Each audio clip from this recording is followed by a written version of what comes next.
Olá amigos, vamos à nossa videoanálise de fechamento do pregão desta segunda-feira, dia 8 de janeiro. O Ibovespa apresentou aqui uma alta de 0,39%, a 11ª alta consecutiva aqui do índice, seguindo aqui em busca do patamar de número redondo dos 80 mil pontos, a única resistência aí psicológica pela frente. Fora isso, não tem resistência para o índice, mas a única sinalização para baixo que o índice pode gerar seria, no primeiro momento, voltar aqui para baixo da mínima do pregão de hoje, 78.631, ou seja, o Ibov já vem com 11 pregões consecutivos sem gerar a perda da mínima do pregão anterior. E essa seria a primeira sinalização para se ter algum tipo de correção aqui no gráfico diário, ou seja, um movimento de baixa ou um movimento lateral, alguma correção deste longo movimento aqui de subida. Os futuros, vamos aqui para um mini índice. Lembrando, se essa videoanálise estiver sendo útil para você de alguma forma, dê um like nela, um joinha no YouTube. Desde já agradeço a sua valiosa audiência. Seguindo aqui para mini índice passou o dia de forma mais lateral e saindo aqui um pouco mais aqui para cima dessa zona de resistência, desse topo aqui anterior. Inclusive abriu o pregão acima e veio aqui para baixo, testou novamente, agora conseguiu fechar acima. Então, dentro dessa, acima principalmente desse patamar de 79.710, fica mais para se buscar a operação na ponta compradora através de fundo ascendente num gráfico de menor periodicidade, seria o cenário mais interessante.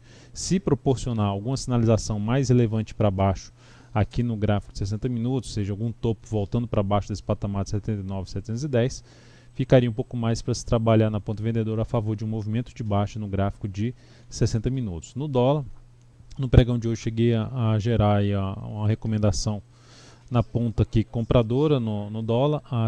Essa recomendação aconteceu aqui nesse ponto, abriu aqui subindo, esse aqui é o gráfico de 10 minutos, deu uma recuada, recomendei compra na superação da máxima desse candle, esse veio aqui em cima, ficou a um tick aqui, a 0,5 do objetivo, depois recuou, reposicionei o stop, quando estava recuando reposicionei o stop para 48,5, bateu ali na trave, quase bateu no stop de proteção, já era um stop de proteção na operação, e depois voltou aqui novamente para cima. Nesse reposicionamento de stop, eu também reposicionei o objetivo para 55,5. Novamente fica a um tick lá do objetivo, já teria batido no objetivo anterior que eu tinha traçado, o objetivo inicial, mas com o tick do objetivo reposicionei o stop para 52 e o stop de proteção foi acionado aqui nesse ponto, gerando aqui uma operação de ganho de 0,14% na operação, e no capital total isso representou um crescimento de 0,2%. Olhando aqui para o G60, para o próximo pregão, rompimento desses topos aqui anteriores, seria um cenário um pouco mais favorável para você buscar a operação na ponta compradora. Por outro lado, se rompe e já volta gerando um topo mais forte no G60, volta a ficar para um cenário mais de se buscar a operação na ponta vendedora.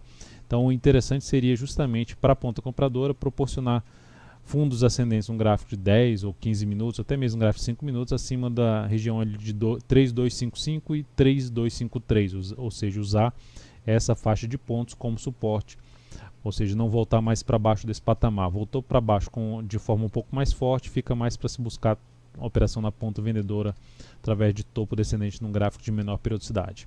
A PETR4 no pregão de hoje apresentou alta de 1,19%, anulou uma primeira sinalização que foi um pouco mais fraca, já comentada na última videoanálise, de formação de topo, de se ter algum tipo de correção, anulou a formação de topo e vai apontando aqui para testar, fechou inclusive acima dos R$17, apontando para testar um patamar aqui na faixa dos R$17,17 e o ponto mais alto de resistência R$17,44.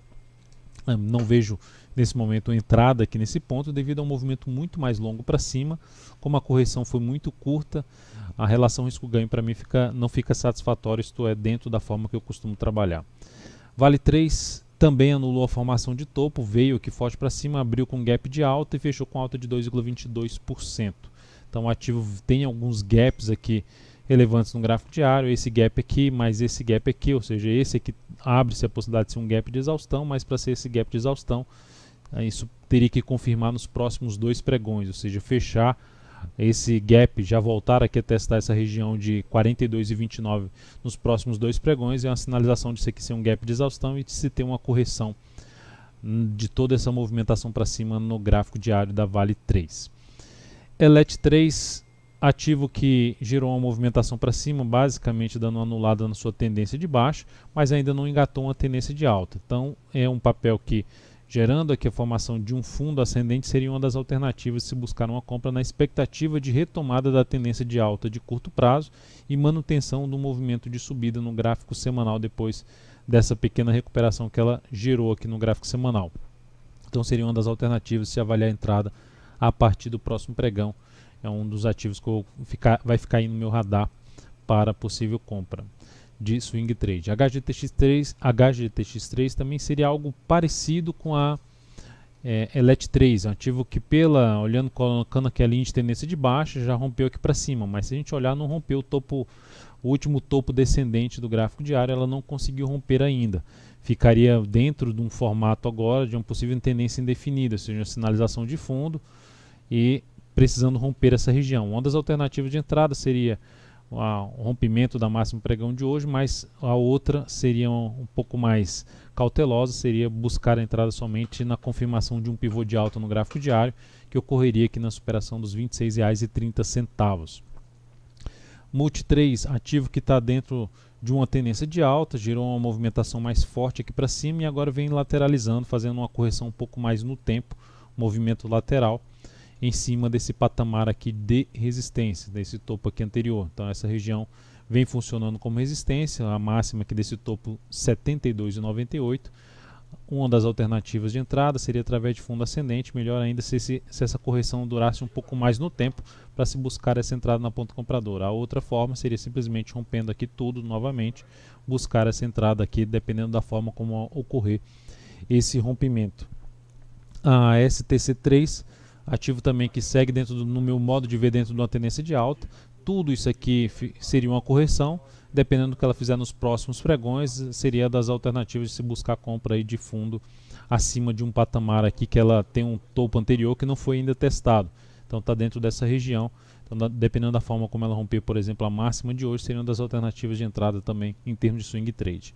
E por último aqui, Pomo 4, a gente está na ponta compradora ainda acima desse ativo, fechou um pouco abaixo, fechou 1 centavo abaixo do preço da nossa entrada, 4,05.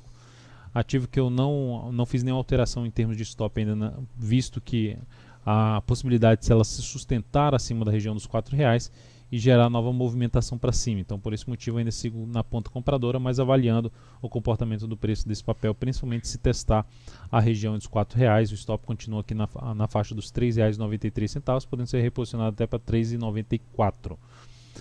Então é isso, amigos, muito obrigado por sua valiosa atenção. Lembre-se de dar um like na videoanálise, um grande abraço e até o próximo pregão.